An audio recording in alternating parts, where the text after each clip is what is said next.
Noong unang bahagi ng dekada 70 ay pinakilala ng Mitsubishi Motors ang Mitsubishi Lancer, isang compact na sasakyan na itinayo upang punan ang puwang sa pagitan ng maliit na Mitsubishi Minica at ng mas malaking Mitsubishi Galant. Taong 1973 nang unang lumabas ang unang henerasyon ng Lancer at dito nagsimula ang kasaysayan ng isa sa pinakakilalang pangalan sa mundo ng kotse. Ang disenyo nito ay simple ngunit moderno para sa panahong iyon. Matikas ang linya, matibay at higit sa lahat, maaasahan. Mabilis itong tinangkilik dahil praktikal para sa araw-araw na biyahe pero may karakter na sporty. Iba't ibang bersyon ng makina ang inialok mula 1.2 liter, 1.4 liter hanggang 1.6 liter. Nakilala sa tibay at tipid sa gasolina. May sedan, coupe at station wagon na forma. Kaya't swak ito para sa iba't ibang pangangailangan, pangpamilya man o pamorma sa kalsada. Isa sa pinakamahalagang bahagi ng kasaysayan ng unang Lancer ay ang paglulunsad ng Mitsubishi Lancer 1600 GSR. Ang modelong ito ay nagdala sa Mitsubishi sa pandaigdigang entablado ng motorsport, lalo na sa rally racing. Kilala ito bilang King of Rally sa Asia matapos magwagi sa iba't ibang international rally competitions. Dahil dito, nagsimulang makilala ang Lancer hindi lamang bilang kotse ng masa, kundi bilang isang tunay na pangarera. Sa Pilipinas, ang unang henerasyon Lancer ay mabilis ding naging popular. Naging bahagi ito ng pang-araw-araw na buhay mula sa mga pamilyang nais magtipid at matibay na kotse hanggang sa mga kabataang mahilig mag-modify at mag-forma. Isa rin itong simbolo ng pag-uusbong ng automotive culture sa bansa noong dekada 70. Ang unang Lancer ay naglatag ng pundasyon sa isang matagumpay na linya ng sasakyan. Mula rito, nagsunod-sunod na ang iba't ibang henerasyon ng Lancer. Kabilang na ang tanyag na box type noong 80s, ang singkit noong 90s, at ang mga Evolution series na sumikat sa larangan ng motorsport at street culture. Ngunit kahit ilang dekada na ang lumipas, ang unang henerasyong Lancer ng 1970s ay nanatiling mahalaga bilang isang bahagi ng kasaysayan. Isang klasikong sasakyan na hindi lang nagbigay ng ginhawa sa mga motorista, kundi nagdala rin ng karangalan sa pangalan ng Mitsubishi sa buong mundo. Alright, good afternoon guys. Welcome back to my vlog. Today in this video we will be featuring my brother's car, which is the 1978 Mitsubishi Lancer bar type. So as you all know, nagkaroon ako ng project car 2018 ko yata sinimulan, and then after 4 years natapos siya. Sinundan naman ito. I think magto 2 years pa lang ito. So bali ito yung 1978 Mitsubishi Lancer bar type. 2-door, siya yung bali ang tatay nung box type ko. Kasi after nito, yun na sumunod yung box type ko. Bali ito yata yung first gen ng Lancer. Ito rin yung mga una nilang nilaban sa rally. And nanalo naman, tapos sinundan naman ito. Bali ang lumaban sa rally yung Lancer EX Turbo. Bali almost 2 years siyang ginawa. Tapos medyo natagalan dahil nga sa mga parts na hindi available. Medyo natagalan lang siya sa bodyworks kasi nakuha to sobrang bulok din. I believe nakuha ni Kuya to sa Cavite. Kaya sisilipin natin kung ano ba meron tong bar type ni Kuya. Bali ang madalas magdala nito yung pamangkin ko. Ayan, si Ion. Ion, halika rito. Bali anak siya ni Kuya, pamangkin ko. Ano masabi mo rito sa old school mo? Classic na classic. Classic na classic. Masarap bang dalhin? Sarap naman to, pero hirap hanapan ng pyesa. Yun lang. Sa araw-araw na ginagamit mo to, anong nagiging problema niya? Ngayon to yung preno, mahina. Mahina Yung hydrovac, malalim yung preno ko. Tsaka mahina din. Then smooth naman yung ride niya kasi yung ride quality niya rough. Matagtag. Naka-lowered ba yan? Putol springs na yan. Putol spring. Tapos sa likod. Molye yun sa likod. Molye sa likod. Nagbawas yata. So ang pagkakaiba nga pala nitong Lancer ni Kuya at saka yung box type ko unang-una sa suspension. Kasi yung sa box type, coil spring na yung likod. Itong bar type is molye pa rin. Kaya medyo sabi nga ni Ion, matagtag pa rin. Tsaka ang isang difference na nakikita ko dito, unang-una obviously 2-door siya. And I believe na yung kotse ko lang sa buong line-up ng Lancer, itong kotse ko lang ang wala nilabas na two-door version. Correct me if I'm wrong, pero wala pa akong nakikita ang two-door version nito. Ito meron, two-door. Tapos, yung sinundan nito, yung singkit, meron ding two-door version yon. Tapos yung Lancer Itlog, hindi ako sure kung meron din. Tapos sumunod doon yung Lancer Pizza, may two-door version din yon, yung Lancer GSR. Magsimula tayo dito sa labas. Unang-una nakikita ko itong splitter niya, front splitter sa harap. Fabricated lang yan, pinalatero ni kuya. Tapos pinaretrofit niya yung fog lights na yan. Kaya pag umaandar, perming nakabukas yung fog lights na yan. I mean yung ring niya, parang pinaka daytime running lights niya, DRL. Tapos bumper, steel bumper na mayroong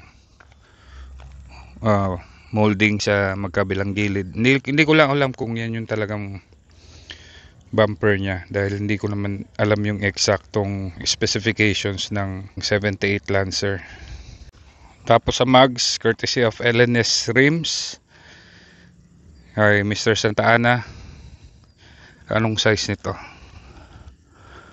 205, 45, 16. So 16 BBS. Tapos dito tayo sa side mirror. Kanina mo nabili itong side mirror iyon? Okay, MP Turbo. Mike Perez, shout out sa'yo. Pang ano talaga yan? Pang bar type talaga yan? Pang ano lang siya, pang vintage na mga kotse. Pang old school. Oo, universal. So kumpara dito sa box type ko, tignan nyo tong park light. So naka-clear na park light ako, tapos naka-amber na signal light. Dito sa bar type ni kuya, nakahiwalay, nakakabit sa fender. Tapos sa bumper, iba pa, merong park light tsaka signal light. Yung grill niya, hindi ko alam kung yan talaga yung grill niya. Pero sariwa naman, walang crack, tsaka buo pa yung ano. Ito, park light din yata yan. Tapos nag-upgrade na rin si kuya ng aftermarket na headlights, na projector headlights. Tapos yung dalawang puti na yan sa gilid, part din siya ng DRL. So pabuksan natin kay Iyon yung ilaw para malaman natin kung ano yung sumisindi. Yun. So dalawa sa headlights, dalawa sa fog lights na perming nakasindi yan, no? Iyon. Yung dalawa sa grill, umiilaw ba yan? Pang signal light yan. Sinabay mo na sa signal light. Yun. Tapos nakasabay din pala yung headlight sa as turn signal. Ayan, nagdidilaw din siya. Tapos sa gilid meron din. Ginawa na ni kuya yung lahat ng pwedeng palitan ng bumbilya, ginawa niya ng LED dahil unang-una mas matagal mapundi, and pangalawa mas konti lang yung power na required para pailawin yung mga LED na ilaw kumpara sa traditional na bulbs. Yung pintura nito silver, hindi siya metallic, flat silver lang. Tapos ako na nag-buff niyan. Yung nga lang hindi pa masyadong pulido dahil nga nasira yung buffing machine ko. Ito yung video niyan kung gusto nyo panoorin kung paano ko binuff. Hinabol namin sa car show noon, kaya minadali ko, isang araw ko lang binuff. Ito meron pa rin siya nun sa gilid. Ano yan singawan ng mga yung galing sa loob. Ito tayo sa likod. Ito, nabili mo lang to Iyon? Online? Hindi, no? Kasama talaga yan nung ano. Kasama talaga siya. Dinikit mo na lang, original. So dyan talaga nakakabit yan. Ang variant nga pala nito is 1400 base model Mitsubishi Lancer bar type. Dalawang klase na two-door na Lancer. Isang bar type, tinatawag na bar type kasi nga dahil sa tail light. Yung isa naman L-type. Kasi letter L yung taillight niya. Bumper, chrome bumpers, stainless yata to, or ewan ko kung stainless to. Tapos ito, hindi ko alam kung original to. It's reflector lang to, hindi to, wala tong ilaw. Pero nilagyan ni kuya ng rear fog lamp. Perming nakabukas din yan pag umaandar yung auto. So additional emblem dito, Solex locks. Tapos ito, alam ko nabubuksan to eh. Yan. Yung chrome bits niya, paikot, buo pa din, kompleto. Pati yung weather strips niya. Hindi ko alam kung gaano pa kahirap yung mga pyesa nito kasi nga sadyang luma na. Tingin ko mas mahirap yung mga parts nito kumpara dun sa box type ko. Pero maraming parts pa na bago ito, pati box type, lalo na yung box type kasi nga meron tayong tropang napagkukunan si Mike Perez. So ito yung Facebook page niya, message nyo na lang siya kung may kailangan kayong pang old school na parts. Maraming brand new old stock na parts yan si Mike Perez. Yung brakes niya, front disc brake, tapos sa likod drum brake. Patingin ko wala pa yatang bar type na naka disc brake yung likod, maliban na lang kung nag-convert sila kasi nga muelye yung likod, kaya iba yung assembly ng differential kumpara dun sa box type. Ito naman tayo sa loob.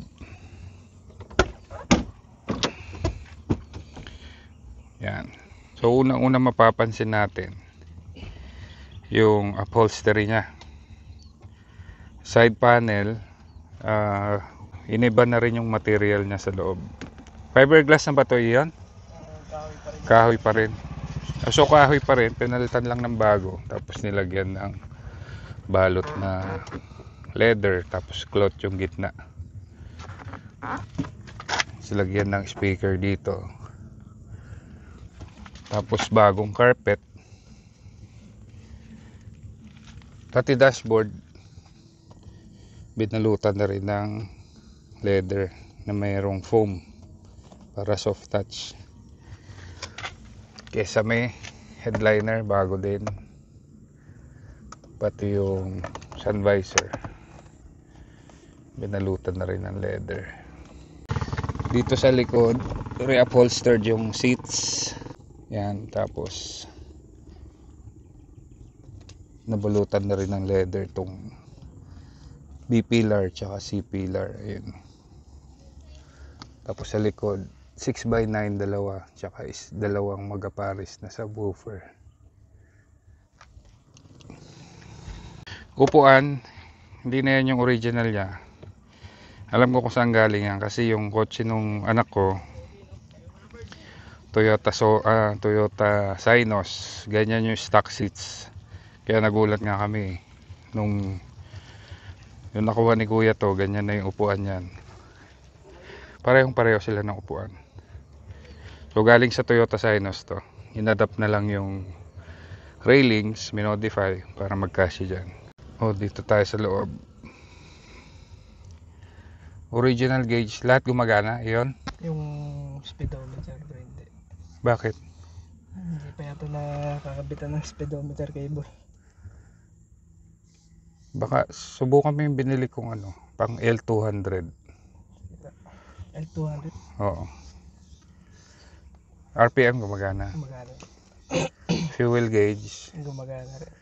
Yung Water temp. Gumagana. Gumagana din.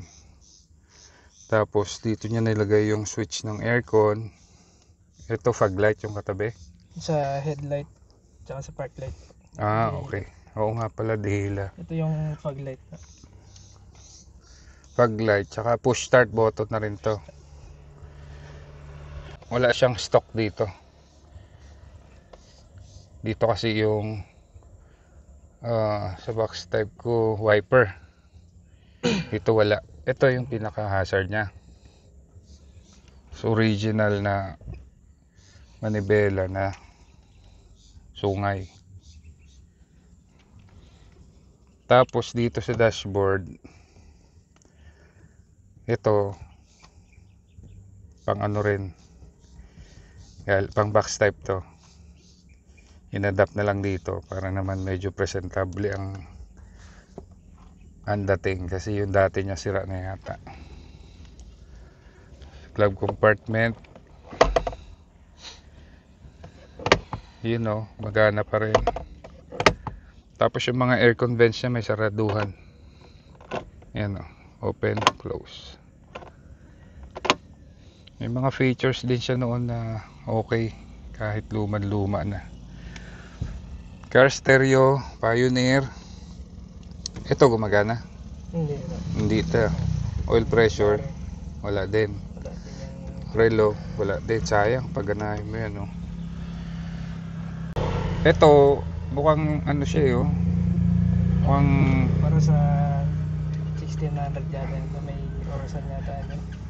Oh, stereo. Stereo ba yan? Stereo. Pero sa 1400, naka-blanco lang siya. Pakita mo nga paano mag-start.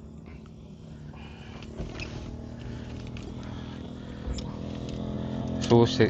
Isususi muna tapos push start. Yun. May RPM gumagana.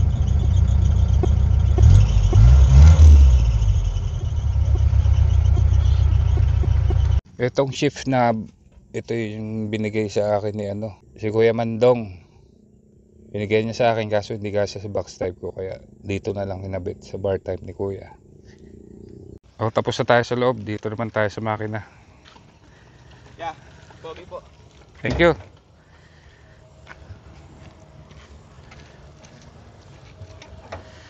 Yun. So 1400 belt type. Sabi nila sa turn engine. Ewan ko kung sa turn to kasi collaboration niya ng Chrysler tsaka Mitsubishi. So Diamond Motors yata to. May star dito doon. Oo, may star. Yung cylinder head cover niya, merong star. So 1400, 5 speed na siya? 5 speed. 5 speed. KM1. Tapos bagong karburador, bagong distributor. Electronic na to? Electronic distributor. Ewan ko kung original to ng bar type. Hindi ko kasi kabisado ang bar type eh. Na steel ang radiator fan niya. Tsaka fixed. So kung anong RPM ng makina, yun din ang RPM ng fan. Tapos nakuha na ni Kuya to, naka headers na din. Pinalutan na lang ng thermal wrap.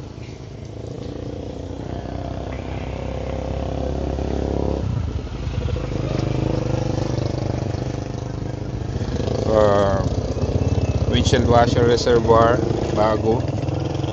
Original pa rin na wiper motor. Yun nakuha ni Kuya to, bulok yung hood. Kaya bumili na lang siya ng panibagong hood.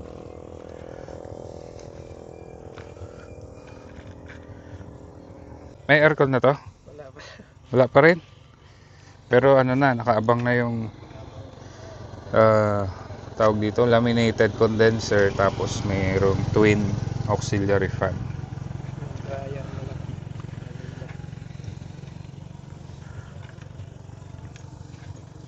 Yung dito, hindi ko alam kung ano itsura, pinalinis na lang ni Kuya para medyo maganda tignan.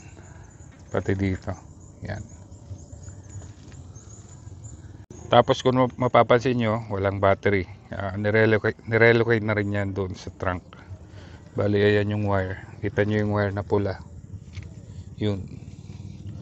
Doon pinatagos sa firewall. Papunta sa likod. Simula nung natapos to, hindi ko pa nadadrive to eh. Subukan natin i-drive. Okay. Subukan natin. Yeah. Baba.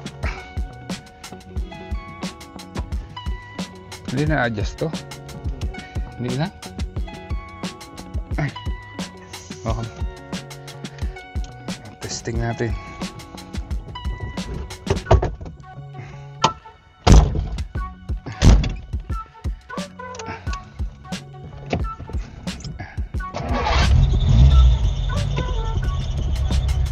Labot ng clutch ah. First gear, second, third, fourth. Oh. So guys, anong klaseng transmission to? Kasi yung pangkinta niya, ipipress down pa. First, second, third, fourth. Pag hindi mo i-press down, ayaw pumasok. So kailangan mong ibaba. Fifth. Comment nyo naman kung anong klaseng transmission, dahil ngayon lang ako naka-experience nito. Kasi yung dati kong box type, pinipress down siya para reverse dito sa segunda, papuntang segunda. Ito yung kinta niya, ipipress down pa eh. Pero testing natin. Lambot ng clutch.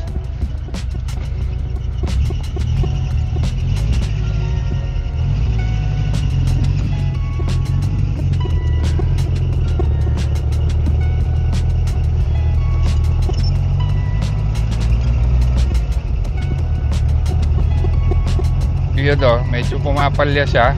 Alam niyo naman talaga pag karburador medyo palyado. Tapos yung naririnig yung lumalangit-ngit, yung fan belt medyo maluwag.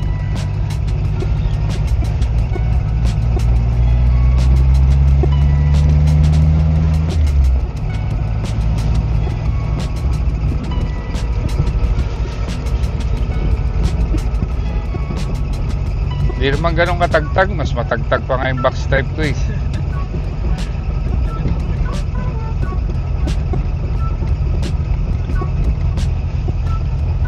Tsaka malambot yung manibela niya. Yung sa akin, sobrang bigat. Pag gano'n to,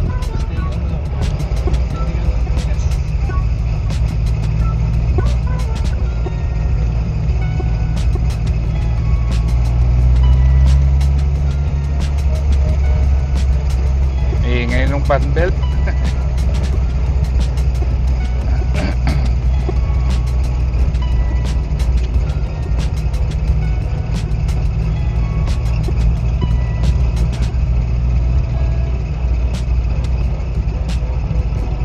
Ikot na tayo. Preno, matigas. Kala matigas na malalim.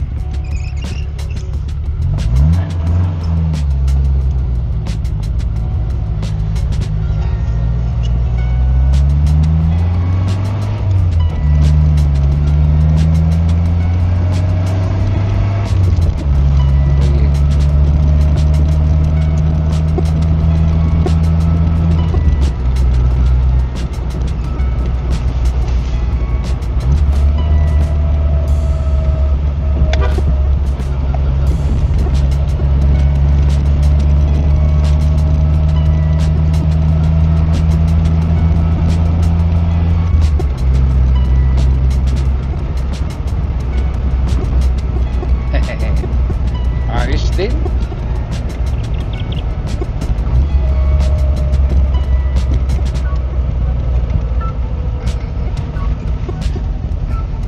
Tigas. Ay, ang hina ng preno.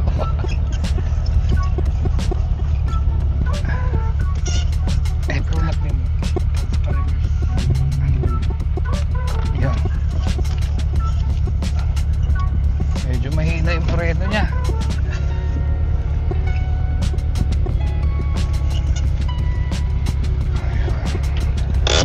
Ay, walang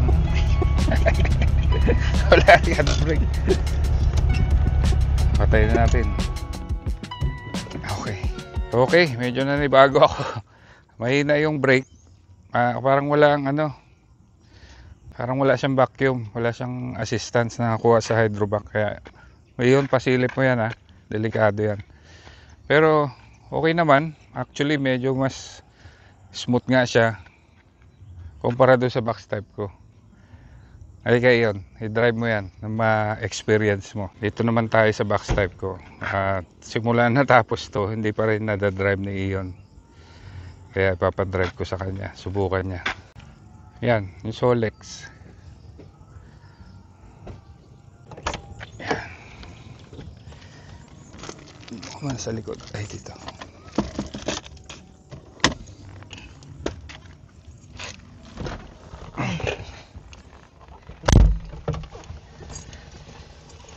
So first time mong i-drive to Ion?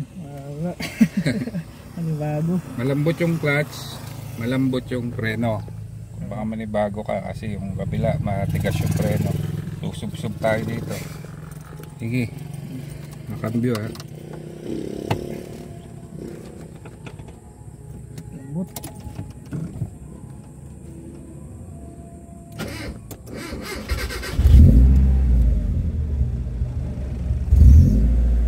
Hindi mamatay yan. Saan ay nasa kanto? Lalaki na lang.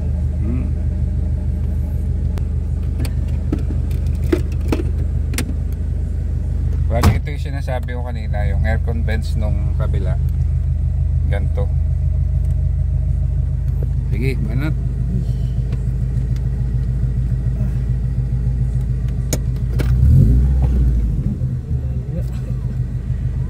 Hindi sa gilid. Hindi yung isa.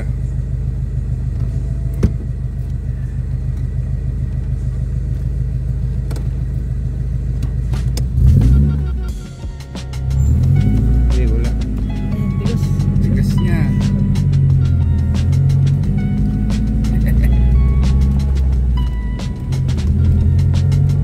Ay, pala ba?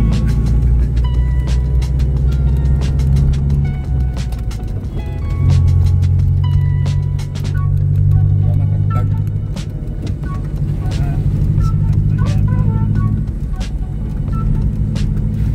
Mas malambot yung upuan mo.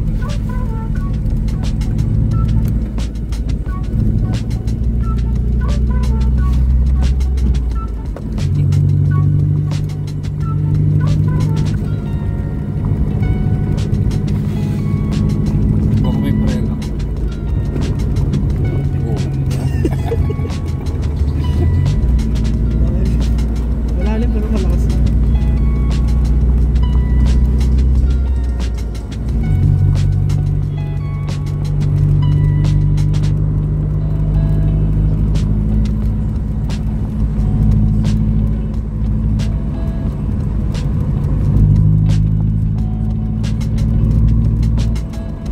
Yung kita yun, ba? Oh, may ganun mo lang, normal.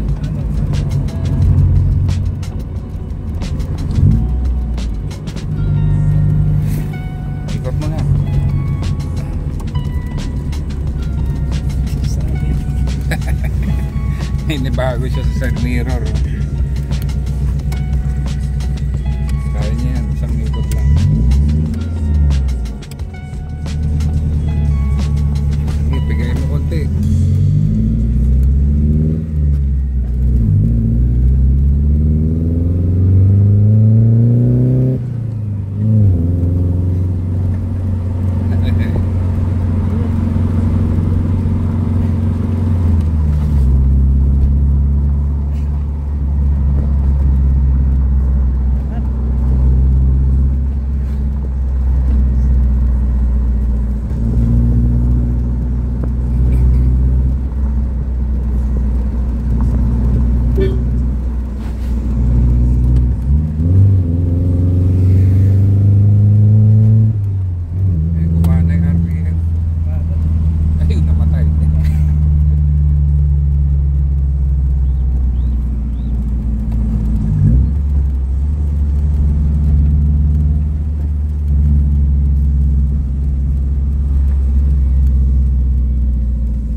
sabi mo? Palit tayo na.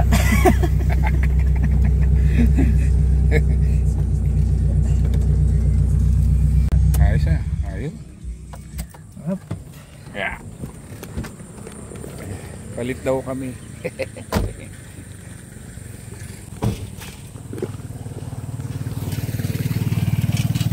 So yan ang magtatay. 1978, 1987. 9 years ang pagitan. May kanya-kanya silang character, may kanya-kanyang features, kanya-kanyang following. Pero ako talaga, ever since box type, kasi yan ang unang-una kong kotse sa nung college ako na binili sa akin ni tatay ko. Ito naman, may kanya-kanyang following din yan kasi nga sa pagkaka-unique niya, meron siyang 2-door version. Meron din siyang 4-door, pero mas para sa akin mas ma-appeal yung 2-door version. Ano kaya ang ano kaya maging reaction ng mga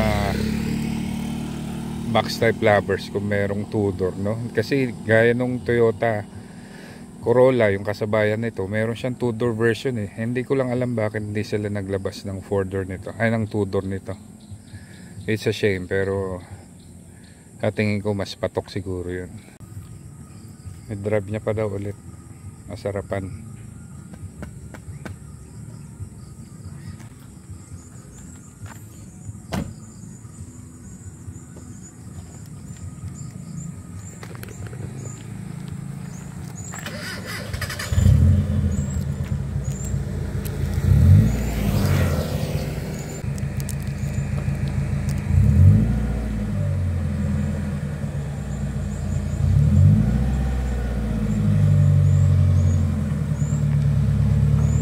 Yun o.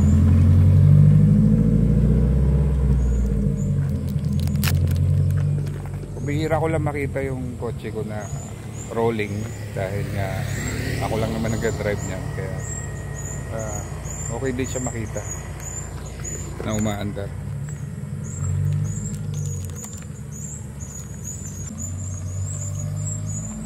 Hey, pas.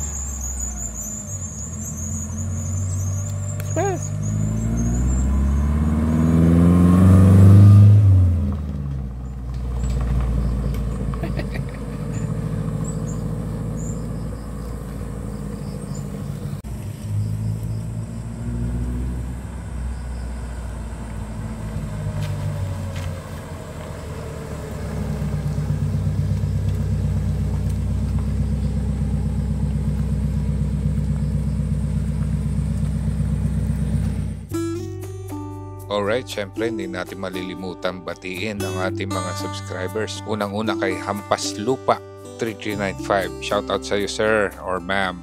Thank you very much. Next, shoutout kay Mr. Alan Manipon. Salamat po sa inyong comment. Shoutout po sa inyo. And susunod kay Betlog Mobaho 703. Shoutout sa iyo boss. Salamat, andiyan ka pa rin. And last but not the least, Reggie RR Official. Shoutout sa iyo sir, maraming salamat. So kung gusto niyo magpa-shoutout muli sa mga susunod kong vlogs, mag-comment lang kayo or PM nyo ako, at syempre mag-subscribe na rin. Alright?